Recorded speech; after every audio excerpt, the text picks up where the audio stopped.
तूफान राजी का एक ऐसा सॉन्ग आ रहा है जो कि आप लोग देखकर अंदाज़ा भी नहीं लगा सकते हैं कि तूफान राजी ने ऐसा सॉन्ग बनाएंगे। मैं आप लोग को इस वीडियो के माध्यम से सब कुछ आगे बताएंगे।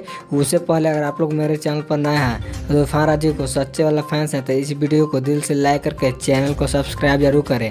ताकि बिना समय लेते हुए इस वीडियो को स्टार्ट कर देते हैं। सबसे पहले मैं आप लोग को बता दूँ कि जो तूफान राजी का सॉन्ग आने वाला है उसका अभी पोस्टर रिलीज नहीं किया गया, लेकिन आप सबके बीच 2 से 4 दिन के बाद पोस्टर रिलीज कर दिया जाएगा। काफ़ी हाई लेवल का सॉन्ग बनाया गया है। यह ऐसा सॉन्ग बनाया गया है जो कि रंगदारी टाइप का इस सॉन्ग को बनाया गया है। इस सॉन्ग का शूटिंग कंप्लीट कर लिया गया है। आप सबके बीच बहुत जल्द आएगा, 1 से 2 दिन के बाद। तो आप लोग क्या लगता है इस सॉन्ग को बहुत जल्द आना चाहिए या नहीं आना चाहिए? तो इस कमेंट के माध्यम से अपनी राय सुझाव जरूर दें। और अभी तक मेरे चैनल को सब्सक्राइब नहीं किए हैं तो सब्सक्राइब कर ले। तो जैसे कुछ न्यू अपडेट मिलता है तो मैं आप लोग को इस चैनल के माध्यम से वीडियो बनाकर बता दूंगा। तो मिलते हैं नेक्स्ट वीडियो में।